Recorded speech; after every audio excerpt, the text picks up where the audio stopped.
Don't tell this woman she can't cut it in a man's world. Courtney Ward is the head coach of the boys basketball team at Park Crossing High School, the first female coach to bring a boys team to the Final Four of the Alabama State Championship.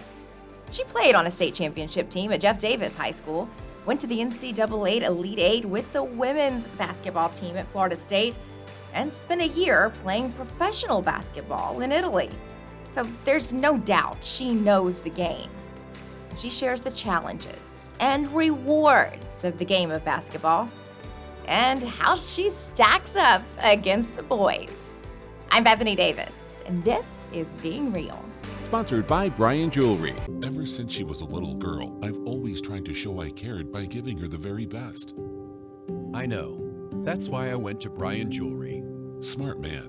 When it's time to ask the most important question of your life, make sure you have what you need to show her you're serious. At Brian Jewelry, we'll help you through every step of the way to find the right ring for her. We can create beautiful custom designs and also engrave your personalized engagement message. Give her the best. Brian Jewelry, Prattville. Let's start with this. Was coaching always part of your plan? It actually wasn't. Of course, graduate from college, I did a year professionally overseas in Italy, and then I got pregnant with my son, and I had a guy, his name is Brian Williams. He was coaching at Lanier High School at the time with boys, and he was like, "Coach, you should come coach the girls." And just watching the girls around Montgomery, and I was just like, I don't think I'm gonna be able to do it. But now he kind of convinced me to go ahead and eventually do it, and then it just went from there. Okay, so you watched the girls and said, ugh. But you were a basketball player. Yeah, a very much different basketball player than just a generation of just how things went. So what was it that kind of, I would have, it seems like a natural progression to be a high school athlete, a college athlete. You come back and you play professional, you come back, it seems like an easy no-brainer to come back and coach. What was your hesitation? In my head, it seemed easy, but just knowing, and I can take the blame now of just it being a judgmental thing on just the difference in when I played and seeing what I see compared to coming back, and the girls just don't have the skill set or, just the ability to just be on the level that I was on. But eventually, I was just like, suck it up, let's go do it. Because let's be honest, Right. you are a competitor. Right. And you wanted to be competitive. Exactly. I totally get that. Right. So what was it that changed your mind then to get into coaching? Well, Brian was definitely in my ear, aggravating me to death. And just something to do, something that I love. Of course, I could never just say no to being that passionate of, being a basketball player for one, and just basically giving them the same opportunities that I had of growing up being a basketball player. You had some pretty incredible, let's back up. You had some pretty incredible opportunities. You made some pretty incredible opportunities. I would venture to say you worked pretty hard to be a state champion in high school, to get to the Elite Eight in college. Those are some serious accomplishments. Yeah. It takes a lot of work to make those accomplishments happen. A lot of work. But that just surrounding, and that's why I said a generational change. Like back then, I was surrounded by some really, great basketball players. It's crazy because a lot of people really don't know that back then I was never that shooter. I was never that ACC record-breaking assist person. Like I was just out there just to have fun, and then just got a chance. So You just got a chance. Yeah. You said you were never that ACC record breaker, but I read that you broke 1,000 points while you played for Florida State. I did. I never started shooting until like my sophomore, junior year. I was just a passer, just going out there. But then all of a sudden, I developed myself, just worked hard on my game, just went out, did what my coaches wanted me to do, and just became a top scorer. Okay, let's back up a little bit. You never started shooting. I was never a shooter. I need you to explain that to me, because I think most people think, basketball player, basketball star, basketball champion. I would imagine you spent a lot of time shooting the basketball. Yeah, no, my go-to was whenever I passed the ball to you, you better catch it. No, I was big on making the team look good, making my players look good. Like in high school, behind the back passes, between the leg passes, all of that was just like it for me. But I never was just that star shooter. I mean, I would take the open shot, but it wasn't, a go-to. But then in college, just getting better, developing my game, I became a shooter. Was it a confidence something? I think it's a confidence thing, just stepping up to that next level, just opening up, becoming more of what, I never knew I was, and just putting the hard work on the floor, doing what my coaches asked me to do, and just having opportunities that I took advantage of. That's so interesting. We repeat in our house all the time. We say it in our house that you miss 100% of the shots you don't take. Most definitely. So you got to take a shot, right? To at least make one. And that's a basketball reference, even though none of our kids really spent a lot of time playing basketball. But do you feel like when you look back at your basketball career, as an athlete career, did you miss some opportunities because you didn't take them? I missed a lot of opportunities, yeah. And that's just come with a part of sports. But just when I had the coaches that I had that always gave me that constructive criticism of, me not doing what I was supposed to do in practice or in the games, and just stepping up early as a freshman, just going into Florida State, the senior point guard had an injury, and so I had to step in, early. And so I got girls that's seniors in college that's trying to get in the WNBA league that they need me to depend on to, help them get to that next level as well. So just having that support system from coaches, players, always my family support, letting me know that, okay, look, it's time that you got to put that work in and just, just be a successful basketball player. So it was just the competitiveness in me and just going to get the job done. So was professional basketball, was that always kind of your goal as you progressed? Yeah, most definitely. And to this day, I try to preach to the girls and guys too that, it's kind of hard when you get to that next level. Like my senior year of college, we were a pretty good, successful basketball team. And, one thing like turned everything away from me with us getting eliminated in the NCAA tournament early. So I went from 22nd pick in the first round to I didn't get a call until after the draft. So, it's kind of important that, you continue to work hard to get to this certain point just so you can make it out. So, I mean, it was a kind of a challenge, but I was still able to make it and accomplish what I always wanted to accomplish. Very few people get to experience professional sports, but professional sports and experience a different country and a different culture at the same time. That's pretty cool. It's a pretty cool time. I was lucky. I did have 6 Americans with me, so I was pretty lucky. It felt kind of like at home. I had a huge meltdown. I went over, and I forget where I was. Couldn't read any of the signs in the airport. Didn't know how to connect flights. But I made it. But you made it, meltdown and all. I made it.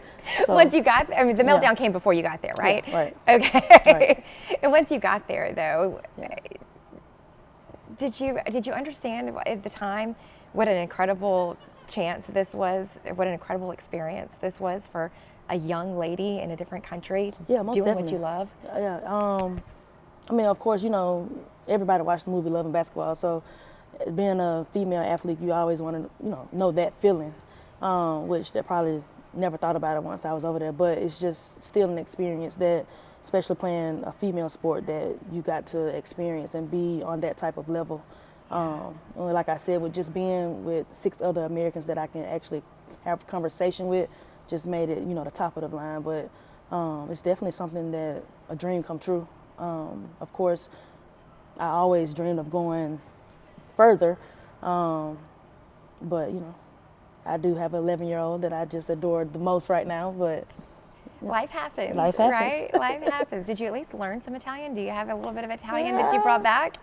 I probably did at the time, not now, but at the time, I'm pretty sure I picked up on a couple of things. The coach was probably saying a lot of stuff, and I said, you gonna tell me what he said? You probably didn't need to translate. I don't know what he's saying. Sometimes the tone says it all, right? right. Well, since you talked about life happens, let's talk about your life that happened, because now not only are you still a coach, you also still have a full-time job on top of coaching, and you've got 2 kids on top of that. That's a full plate. Yeah. Woof. A lot of people look at it and like, how do you do this, that, and the third? I mean, I have wonderful parental support, family support with the lot that I do. And I mean, it's just one thing after another, but I have fun in doing it. I enjoy the different sports that my son plays. Now that I got my 4-year-old, she's in dance. So it's nothing that's not exciting. So I guess that, was put the icing on the cake of me just doing all those things, being at all these places at different times. So. Okay, so you didn't mention that either one of your kids played basketball. He plays basketball. Okay, I was gonna say, wait a minute. Yeah, my daughter says she's not playing basketball. Really? We'll see in a couple of years. Okay, I was gonna ask if you were okay with that. But yeah, so my son, we just left Miami last week with youth football nationals, and he got a basketball game this week. So one thing to the next. Yeah, exactly. every year, it overlaps. Do they have that same competitive spirit? Oh yeah, for sure. Can you see that in them? Yeah, for sure. Especially with him, I tell him all the time, and I just admire the fact that he's 11 and he's on a travel football level that is like to the extreme. So he just broke his collarbone, so he was actually not able to play last week in youth nationals. But just to see him on the sideline, still being a leader, calling the plays, making sure everybody's okay, like I think that's what put the spark in me of saying, yeah, he gonna be that one. Yeah. Let's talk a little bit about that, because you don't get to positions that you have held without being a leader, not just on the court, right, but among your teammates. What makes a good leader on a team? What makes a good teammate? What are you telling your kids about how to be leaders among their peers? You gotta take the blame for everybody. Just me playing basketball at a younger age, from high school to now, even as a coach, like I'm going to be the one in the position to take the blame for whatever happened.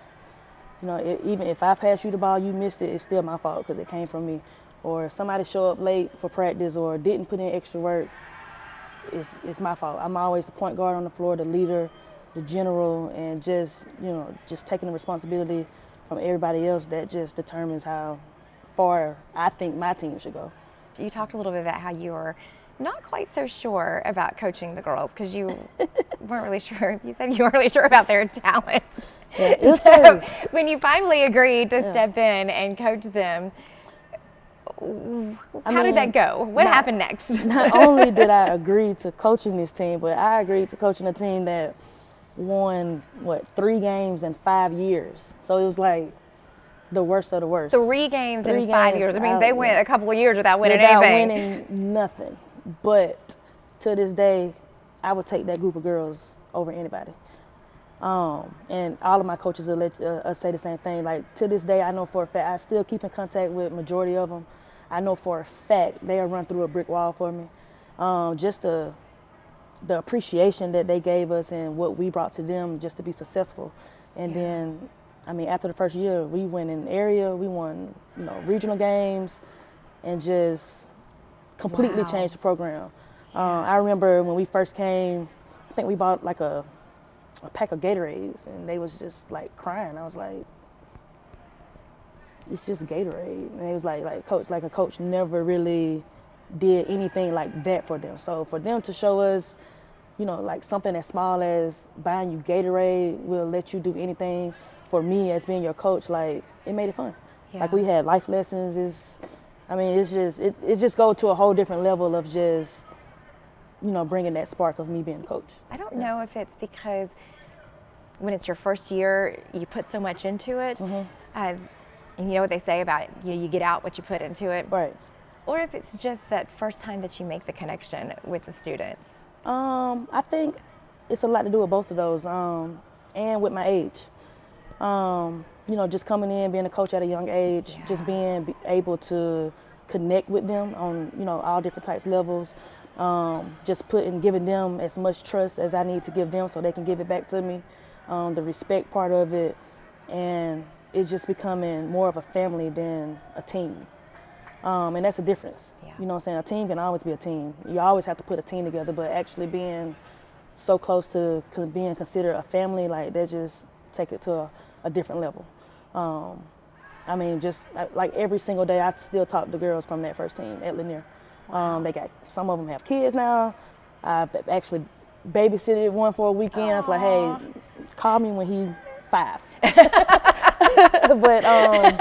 But no, just that bond, like like you said, being able to have different type of conversations with me that you can't have with your mom, dad, or anything else, and just still having that parental support from their parents to trust me into doing that. So, all things just go to a different level with us. Now that you've done both, coach the girls and coach the boys, who's easier to who's easier to I knew that was coming. I mean, just being honest, boys definitely are the most easiest to coach because Really? I thought for sure you were going to say the girls.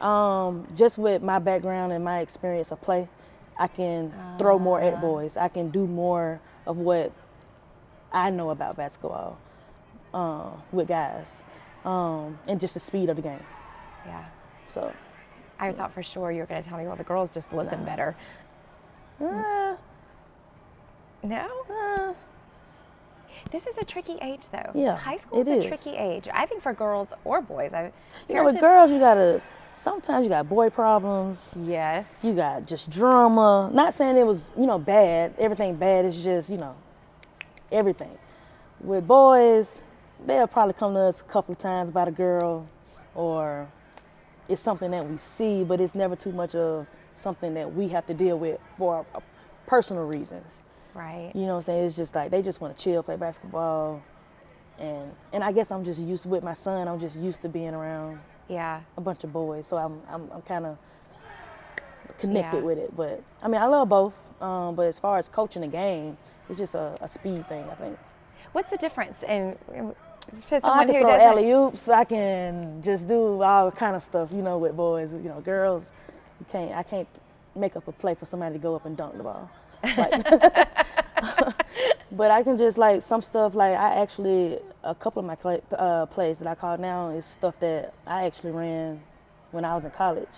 So I can, with a high school talent in Alabama or anywhere, even though it's a girls play in college, a guys team in high school they can't guard it. So with a couple of tweaks,